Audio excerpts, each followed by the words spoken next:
Galera, que eu tenho bastante carinho, né? Tempo aí que a gente tá distante, mas estou presente, estou bem próximo, sabe? Estou bem próximo virtualmente, né? Estou sempre tentando dar um oi, né? Nos grupos e tudo. Gente, a minha proposta hoje é falar um pouco do material que eu postei no Drive para vocês, né? Eu coloquei uma apresentação, um esboço, né? Com todos o percurso do conteúdo.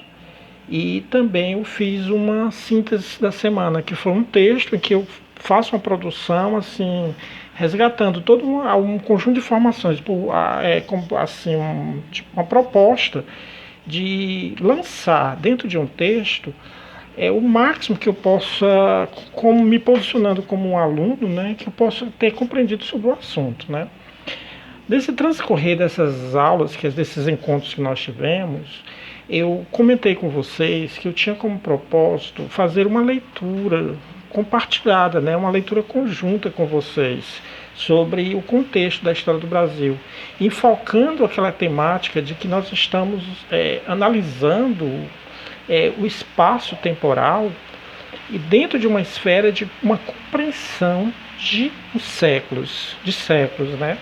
Então, o primeiro tópico que a gente vai exatamente fazer nessa análise é compreender esse século em que inicia-se a história do Brasil, que foi exatamente no transcorrer entre o século XV e o século XVI, né?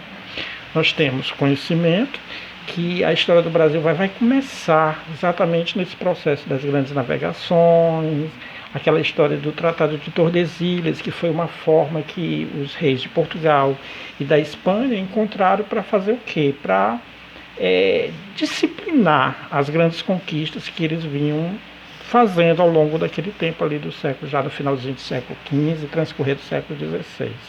Então, em 1500, deu exatamente o que? Se deu o que eu vou botar entre aspas, que seria o descobrimento do Brasil, ou seja, a chegada dos portugueses ao Brasil. E quando eu falo descobrimento, eu tenho até uma intenção mesmo de fazer uma crítica, de chamar uma atenção, porque esse conceito de descobrimento, ele traz dentro de si uma carga muito grande de eurocentrismo, Europa como centro de tudo, né?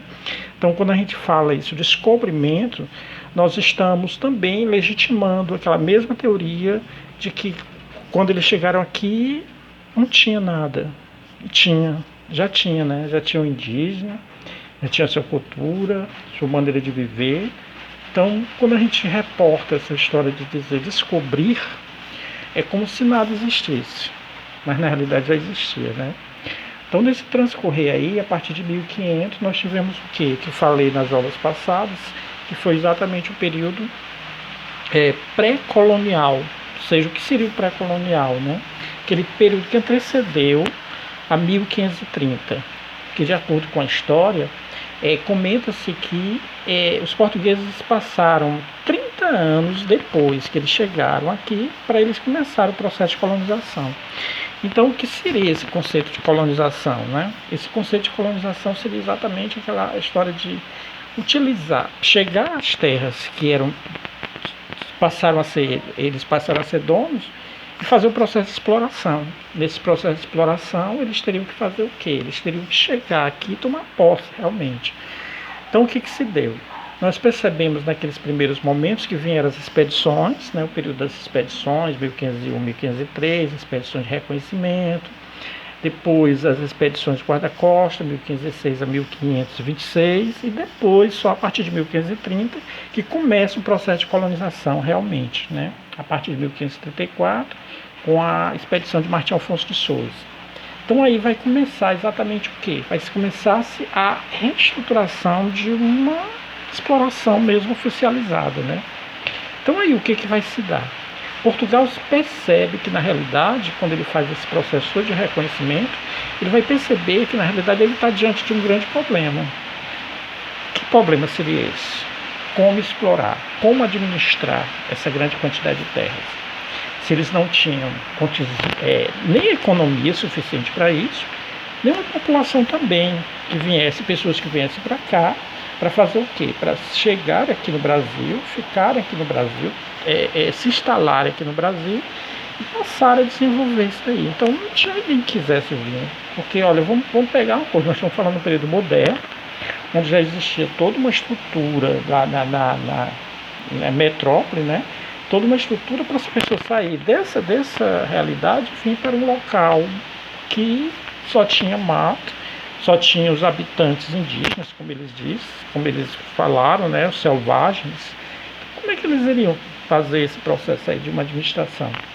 Então, eles começaram também a perceber um fato, né? Quando eles chegaram aqui já para fazer as expedições de reconhecimento, eles perceberam que já estava repleto de outros povos que não eram indígenas e também não eram também portugueses. Era exatamente grande parte dos ingleses e franceses. Então esse povo aí que veio, inglês e francês, depois que terminou a Guerra dos 100 Anos, eles não reconheciam o Tratado de Tordesilhas. Então eles vieram para chegar aqui e tomar posse do que seria uma terra sem ninguém, terra de ninguém, porque eles não reconheciam a legitimidade do Tratado de Tordesilhas. Então o que vai acontecer aí? Ingleses e franceses vão questionar, né? Questionar esse poder tão grande que a Igreja Católica tinha e essa injustiça também, né, de separar essa grande quantidade de terra apenas entre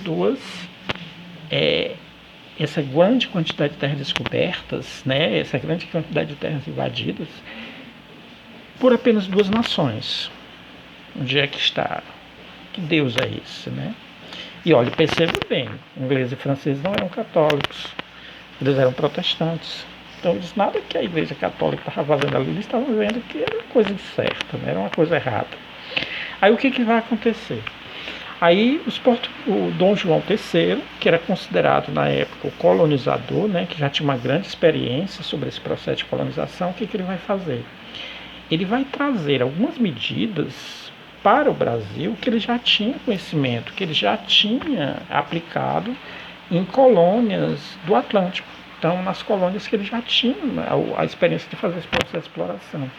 Então, a primeira iniciativa que ele vai fazer vai ser exatamente o processo que se chamou Sistema de Capitanias Hereditárias, que seria a divisão do Brasil em 15 capitanias doadas a 12 donatários, né? E aí que vai acontecer. Então, o que nós temos aí, ó? Essa grande quantidade de terra, essa extensão territorial imensa que é o Brasil, ela vai ser loteada. Esse loteamento, na concepção do Dom João III, seria benéfico. Por quê? Porque agora vai ser assim, vão passar, essas capitanias, elas vão ser doadas a pessoas para que essas pessoas façam o processo de exploração. Então ele estava jogando, tirando uma responsabilidade que era do governo, que era da coroa, e passando para terceiros. Então o que vai acontecer? Essas capitanias, a extensão de capitanias imensas. E quando os donatários vieram para cá, eles não deram nada, não tiveram nenhuma contribuição assim, por parte do governo para eles virem fazer esse processo de exploração. Então o que se deu? Apenas duas vão prosperar, São Vicente e Pernambuco. Essas duas capitanias elas prosperam porque elas recebem dinheiro dos holandeses que tinham interesse em quê? Na exploração da cana-de-açúcar.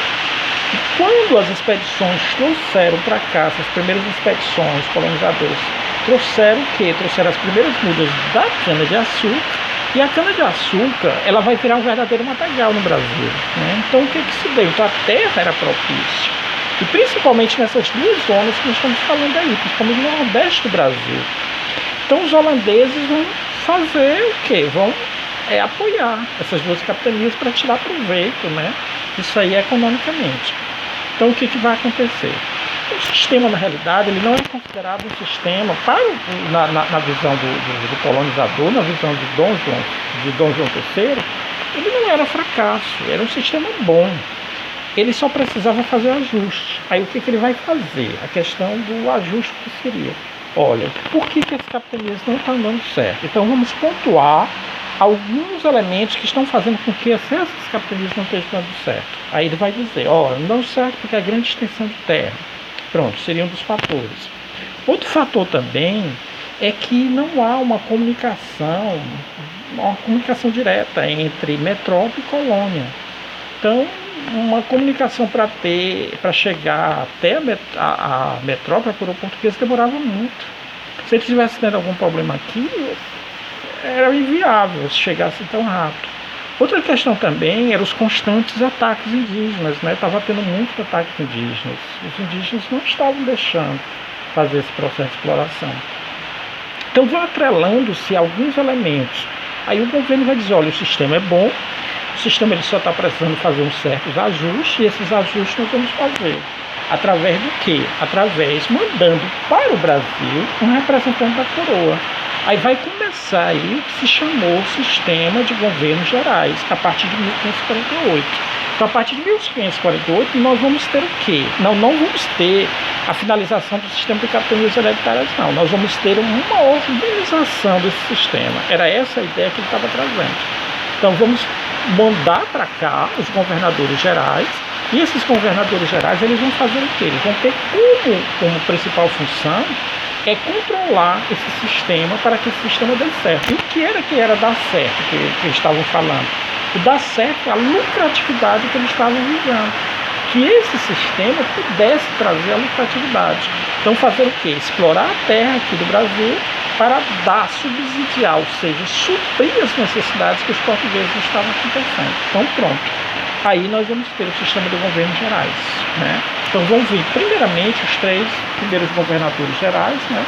Que vai ser Tomé de Souza, Duarte da Costa e Mendes Sá, os primeiros, né? Os primeiros vão ter essa incumbência de fazer com que o Brasil desse certo. Desse certo para quem? Desse certo para Portugal.